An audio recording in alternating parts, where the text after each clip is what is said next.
നമസ്കാരം. ചാനലിലേക്ക് എല്ലാവർക്കും സ്വാഗതം. ഞങ്ങളുടെ വീഡിയോ ഇഷ്ടപ്പെട്ടാൽ ലൈക്ക് ചെയ്യുക, സബ്സ്ക്രൈബ് ചെയ്യുക, ഷെയർ ചെയ്യുക. ഞാൻ അടുത്ത വീഡിയോ തുടങ്ങാൻ പോവുകയാണ്.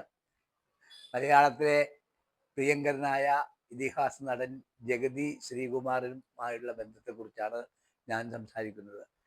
കഴിഞ്ഞുപോയ നടന്മാരായ അടൂർ ഭാസി, ബഹദൂർ മുതലായ ലെജൻഡുകളുടെ ഒപ്പം നമ്മുടെ പ്രിയങ്കരനായ ജഗതി ചേട്ടനുമുണ്ട്. അമ്പിളി എന്നാണ് അദ്ദേഹത്തെ അറിയപ്പെടുന്നത്.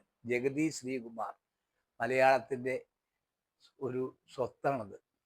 അദ്ദേഹത്തിൻ്റെ നമ്മളിൽ നിന്നിപ്പോൾ സിനിമാ ലോകത്ത് മാറി സുഖമല്ലായിരിക്കുകയാണ്. സിനിമാ ഫീൽഡുമായി ബന്ധമുള്ള സമയത്താണ് ഞാനൊരു പുതിയ കട തുടങ്ങാൻ ആഗ്രഹിക്കുന്നത്. Charlie traders battery agency. അപ്പോൾ എൻ്റെ പ്രിയ സുഹൃത്തുക്കളായ ജോസ് പ്രകാശിൻ്റെ മകൻ രാജൻ ജോസഫ്, സിനിമാ നടൻ അശോകൻ്റെ മൂത്ത ജ്യേഷ്ഠൻ പ്രസന്നകുമാർ, അന്ന് പ്രസന്നകുമാർക്ക് ഭൂമന ട്രേഡേഴ്സ് പറഞ്ഞ ബാറ്ററി ഏജൻസിയൊക്കെ ആയിട്ട് ഇരിക്കുന്നത് പറയാം. അന്നേരം ഞങ്ങൾ എറണാകുളത്ത് മിക്ക സമയങ്ങളിലും രാജൻ ജോസഫിൻ്റെ കടയിൽ പോകുമായിരുന്നു. ആ സമയത്ത് പ്രസന്നകുമാർ വരും. ദിവ്യ ക്രിയേഷൻ താറാവ് സിനിമയൊക്കെ പിടിച്ചത് പ്രസന്നകുമാറാണ്. അദ്ദേഹത്തിൻ്റെ അനുജനാണ് അശോകൻ. 2-3 ഹരി എന്ന് പറഞ്ഞ യുബിമെക്ക് ബാറ്ററിയുടെ ഒരു കമ്പനി ജോലി ചെയ്യുന്ന ഒരു അനുജനുണ്ട്. അങ്ങനെ അവരായിട്ടുള്ള ബന്ധം. അപ്പം കട ഉദ്ഘാടനം ചെയ്യാൻ തീരുമാനിച്ചപ്പോൾ MG സോമനെയാണ് ആദ്യം ഉദ്ദേശിച്ചത്. രണ്ടുപേരെ, MG സോമനും ജഗതി ശ്രീകുമാറും. അങ്ങനെ ഞാനും എൻ്റെ പ്രിയ സുഹൃത്ത് അബിയുമായിട്ട് പ്രസന്നകുമാറിൻ്റെ വീട്ടിൽ പോയി. ഞങ്ങൾ അവിടെ നിന്ന് ഇൻ്റർനാഷണൽ ഹോട്ടലിൽ പോയി MG സോമനെ കണ്ടു, സംസാരിച്ചു. അദ്ദേഹം ഡേറ്റ് തന്നു. 26-ാം തീയതിയാണ് തന്നത്, ജനുവരി 26-ാം തീയതി. അപ്പോൾ ഷോറൂമിൻ്റെ ഉദ്ഘാടനം സോമനും ബാറ്ററി സെയിൽസ് ഉദ്ഘാടനം ജഗതി ശ്രീകുമാറും നടത്താനാണ് ഞങ്ങൾ തീരുമാനിച്ചത്. അങ്ങനെ ജഗതി ശ്രീകുമാറിനെ കാണാനുള്ള പരിപാടി. ചക്കര ഉമ്മ എന്ന സിനിമയുടെ ഷൂട്ടിംഗ് സമയത്താണ് ജഗതിയെ കാണുന്നത്. ജഗതിയെ കണ്ട് സംസാരിച്ചു. അദ്ദേഹം കട ഉദ്ഘാടനം വരാമെന്ന് സമ്മതിച്ചു. ഹോട്ടൽ എയർലൈൻസിനാണ് ഇപ്പോൾ താമസിക്കുന്നത്. അപ്പോൾ ഇടയ്ക്ക് കോണ്ടാക്ട് ചെയ്തോളാൻ എന്നോട് പറഞ്ഞു. അങ്ങനെ അപ്രതീക്ഷിതമായിട്ട് ജനുവരി 26-ാം തീയതി കട ഉദ്ഘാടനം ചെയ്യാൻ സാധിച്ചില്ല. വേറൊരു ഡേറ്റ് ഫെബ്രുവരിയിലേക്ക് മാറി. അപ്പോൾ MG സോമനെ അന്ന് കിട്ടൂല.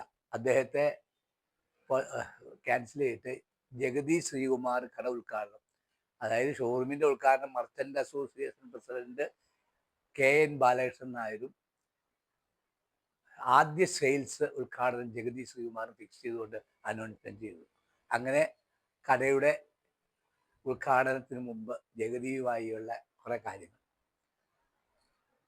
ഞാൻ ഉദ്ഘാടന ദിവസം ജഗതിയെ പിക്കപ്പ് ചെയ്യാൻ വേണ്ടി എറണാകുളം എയർലൈൻസ് ഹോട്ടലിൽ പോയി. അപ്പോൾ വുഡ്ലാൻഡ്സ് ഹോട്ടലിലാണ് കാർ ഏർപ്പെടുത്തിയത്. എറണാകുളം വുഡ്ലാൻഡ്സ് ഹോട്ടലിൽ പോയി രാവിലെ കാറ് ബുക്ക് ചെയ്ത് എറണാകുളത്ത് വുഡ്ലാൻഡ്സ് ഹോട്ടലിലാണ്.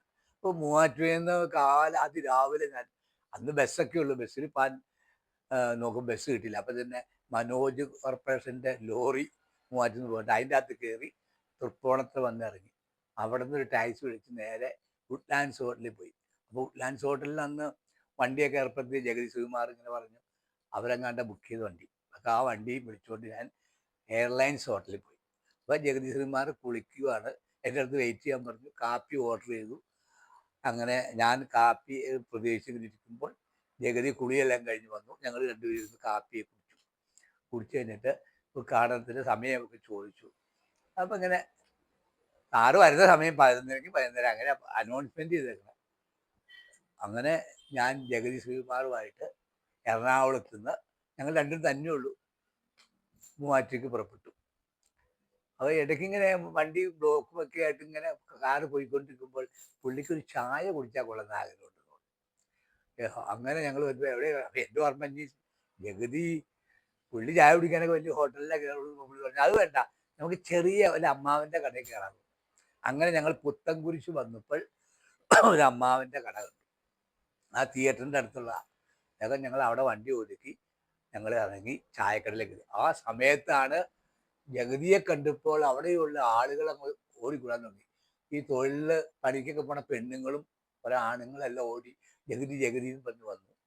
അന്ന് ഞങ്ങളാ പോണേന്നൊക്കെ ചോദിച്ചപ്പോൾ ഈ സലീമിൻ്റെ കട ഉദ്ഘാടനം ചെയ്യാൻ പോകണം, അദ്ദേഹത്തിന് വേണ്ടി പോണെയാണ്, മൂവാറ്റുപുഴയ്ക്ക് പോകാന്ന് പറഞ്ഞു. ഞങ്ങളൊക്കെ ചായ കുടിക്കാനാണ് പറഞ്ഞു. ഒക്കെ ആ കടയിൽ കയറി ചായയൊക്കെ കുടിച്ചു കഴിഞ്ഞിട്ട് അവരെല്ലാവരുമായിട്ട് പരിചയപ്പെട്ടു. അവർ അങ്ങനെ എല്ലാവരുമായിട്ട് പരിചയപ്പെട്ടു, സംസാരിച്ചു. ഞങ്ങൾ യാത്ര പറഞ്ഞപ്പോൾ പൈസ കൊടുത്തപ്പോൾ കടക്കാരനെ എന്ത് ചെയ്താൽ പൈസ വാങ്ങിക്കില്ല, ഒക്കെ കാശ് കൊടുത്തപ്പോൾ എന്ത് ചെയ്ത് വാങ്ങിക്കില്ല. അപ്പൊ ജഗതി പറഞ്ഞത് കാശൊക്കെ വാങ്ങിച്ചമ്മാവാ, അതാ സലീമിന് വേണ്ടി ഞാൻ പോണയാ, അദ്ദേഹത്തിന്റെ ചെലവില എന്ന് പറഞ്ഞു. ഞാൻ നിർബന്ധമായിട്ട് കാശ് കൊടുത്തു. അങ്ങനെ ഞങ്ങൾ അവിടുന്ന് കാറിൽ കയറി നേരെ മൂവാറ്റുക്ക് വന്നു. അന്ന് വെള്ളോർക്കുന്നത്താണ് കട. വെള്ളോർക്കുന്നത്ത് എൻ്റെ ഉമ്മാടെ വീടുണ്ട്, അതിന് ചേർന്ന് തന്നെ കടയും. അപ്പോൾ ജഗതിയെ കൊണ്ടുവന്ന് ഉമ്മാടെ വീട്ടിലിരുത്തി. അപ്പോൾ ആൾക്കാരൊക്കെ കൂടി. അപ്പോൾ ഉദ്ഘാടന പരിപാടിക്ക് അധ്യക്ഷൻ വേണം, സ്വാഗത പ്രസംഗം വേണം, പിന്നെ ഈ ബാറ്റ് വാങ്ങിക്കാനുള്ള ആളുകൾ അവരൊന്നും വന്നിട്ടില്ല. അപ്പോൾ ജഗതി ശ്രീകുമാറിന് ഞാൻ ആ വീട്ടിൽ കൊണ്ട് ഇരുത്തി. അപ്പോൾ എൻ്റെ ഉമ്മായും എല്ലാം ഉണ്ട്, അവരോട് പറഞ്ഞു, അവരായിട്ട് വർത്താനം പറഞ്ഞു ഇതോളം പറഞ്ഞു. സ്റ്റേജൊക്കെ കിട്ടിയിട്ടുണ്ട്. അങ്ങനെ അദ്ദേഹത്തിന് ഞങ്ങളെ മൂവാറ്റുപുഴ ടി വിയിൽ ഉച്ചക്കത്തെ ഭക്ഷണം അറേഞ്ച് ഉണ്ടായിരുന്നു. അവിടെ ഞങ്ങളെല്ലാവരും കൂടി പോയി ഒരു നല്ല ഉച്ചക്കത്തെ ഊണെല്ലാം കഴിഞ്ഞ് തിരിച്ച് എറണാകുളത്തിന് കൊണ്ടുവിടാൻ വേണ്ടി ഞാനും എൻ്റെ കൂട്ടുകാരൻ അഭിയും ഉണ്ടായിരുന്നു കൂടെ. ഞങ്ങൾ രണ്ടുപേരും കൂടി എറണാകുളത്തിൽ ജഗതിയായിട്ട് പോകുമ്പോൾ വഴിക്ക് വെച്ച് പ്രിയ സുഹൃത്ത് വേണു റോട്ടിൽ കുറഞ്ഞ് നടന്നു പോവുക. അതൊക്കെ ഞാൻ കാറ് കൊണ്ട് നിർത്തി അദ്ദേഹത്തിനും വിളിച്ചു കയറ്റി. അങ്ങനെ ഞങ്ങൾ 3 പേരും കൂടി ജഗതി ശ്രീകുമാറിനെ എറണാകുളത്ത് എയർലൈൻസ് ഹോട്ടലിൽ കൊണ്ടുപോയി വിട്ടു. അങ്ങനെ ഞങ്ങൾ പിരിഞ്ഞു. പിന്നീട് മൂവാറ്റുപുഴയിൽ ഷൂട്ടിങ്ങിന് വന്നപ്പോൾ ഹോട്ടൽ സഹായിയിൽ പോയി ഞാൻ അദ്ദേഹത്തെ കണ്ടു, സംസാരിച്ചു. അപ്പം അദ്ദേഹം പറഞ്ഞു കടയൊക്കെ എങ്ങനെയുണ്ടെന്ന് ചോദിച്ചു. നന്നായിട്ട് പോകുമെന്ന് പറഞ്ഞു. അപ്പോൾ പുള്ളി പുഴക്കരക്കാവ് ദേവീക്ഷേത്രത്തിൽ തൊഴാൻ പോവുകയാണ്, പിന്നെ കാണാമെന്ന് പറഞ്ഞ് പുള്ളി പോവുകയും ചെയ്തു. പിന്നെ അദ്ദേഹമായിട്ട് കോണ്ടാക്ട് ചെയ്യാൻ സാധിച്ചിട്ടില്ല. ഇടയ്ക്കിടയ്ക്ക് ഞാൻ ശ്രമിക്കുന്നുണ്ട് കാണാൻ, നടന്നില്ല. ഒത്താൽ അദ്ദേഹത്തെ നേരിട്ട് പോയി കാണണമെന്ന് ആഗ്രഹമുണ്ട്.